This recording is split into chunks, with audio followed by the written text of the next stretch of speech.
Hi guys, मैं हूं MD Zeeshan रज़ा और आज मैं आपको एक ऐसी स्टोरी सुनाने जा रहा हूं जिसको सुनकर शायद कि आपकी ज़िंदगी का कुछ लम्हा, कुछ फ़िक्र, कुछ सोच बदल जाए। किसी ने बड़े कमाल की बात कही है कि गिरते हैं शहसवार ही मैदाने जंग में, वो तिफ़्ल क्या गिरेंगे जो घुटनों के बल चलते हैं। एक बार की बात है कि एक राजा था।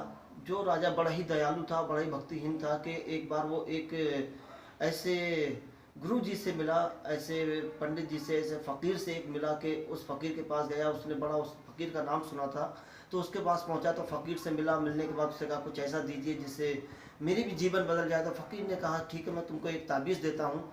और उस फ़कीर ने एक ताबीज़ दिया और कहा ये ताबीज़ उस वक्त खोलना जब तुम किसी गहरी संकट में, गहरी परेशानी में, बहुत बड़ी दिक्कत में फंस जाओ। तो गाइस, वो राजा अपने काम में लगा रहा और भूल गया।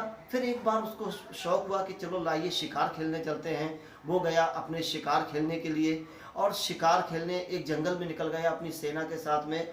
क्या देखा कि एक हिरन था। एक हिरन के पीछे भागते भागते वो अपनी सेना से बिछड़ गया और काफ़ी दूर चला गया। यहाँ तक कि वो दुश्मन राजा, जो उसका सबसे बड़ा दुश्मन था, उस दुश्मन राजा की सरहद में जाकर पहुंच गया। अब जब सरहद में पहुंचा, जब उसको होश आया कि अरे ये मैंने क्या किया, ये तो मैं यार दुश्मन की सरहद में आ गया हूँ, अब तो मुझे निकलने का रास्ता भी नहीं मालूम है। मैं आया किधर से, किधर मैं जाऊँगा, किधर मैं भागूंगा, अब तो मुझे कैसे मैं बचूंगा, बड़ा ही मुश्किल में था। फिर बड़ा परेशान होने लगा। उसने कहा क्या किया जाए। फिर उसे एक गुफा दिखाई दी। उसने सोचा कि कोई अगर दुश्मन का सैनिक अगर इधर आ गया तो वो मुझे जान से मार देगा। चलिए कोई ऐसा स्थान ढूंढते हैं, ऐसी जगह ढूंढते हैं जहाँ मैं सेफ रहूँ।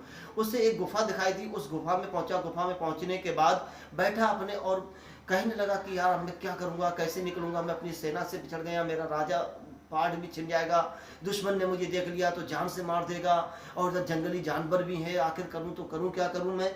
फिर क्या देखता है कि उसे कुछ घोड़ों की आवाज़ सुनाई देती है, टप टप टप टप की।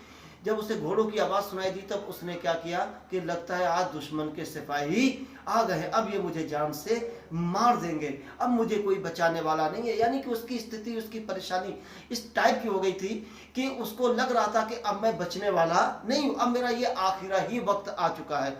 फिर उसे याद आया कि अरे एक फ़कीर मुझे मिला था, उस फ़कीर ने मुझको एक ताबीज़ दिया था और कहा था कि बहुत बड़ी मुसीबत में जब तुम फंस जाओ तब उस ताबीज़ को निकाल कर देख लेना।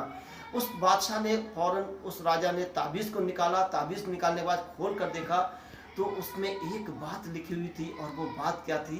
वो बात ये थी कि ये भी कट जाएगा, ये भी कट जाएगा। तो इस कहानी से हमें सीख क्या मिलती है कि मेरे भाई, लम्हे कैसे भी हों, चाहे खुशी के हों चाहे गम के हों, वो भी कट जाते हैं। खुशी के लम्हे मिले तो उन्हें आप एंजॉय कीजिए, आप उनको कद्र कीजिए उनकी, और जब दुख आए तो उस पर आप सब्र कीजिए, क्योंकि जब दुख आता है तो वो भी कट ही जाता है और ये दुख भी आपका कटता हुआ भी चला जाएगा। आज कोरोना वायरस की वजह से लॉकडाउन चल रहा है, जिसकी वजह से हमारे सारे कारोबार, हमारी सारी स्कीमें फेल होती जा रही हैं और हम घरों में कैद हैं। मगर मेरे भाई, अगर हमने सब्र के साथ में काम लिया और अगर हमने लॉकडाउन का ठीक से पालन किया तो ये वक्त भी कट जाएगा। ये मुश्किल भरे रास्ते नहीं है, क्योंकि कुरान मजीद में अल्लाह फरमाता है इन्ना मअल उसरी युसरा, हर दुश्वारी के बाद आसानी है, यानी हर मुश्किल के बाद आसानी है। और ये दुख है, इस दुख के बाद सुख भी आएगा। और याद रखना कि अगर आप लगे रहे अपने लक्ष्य को पाने के लिए, अपने लक्ष्य को हासिल करने के लिए,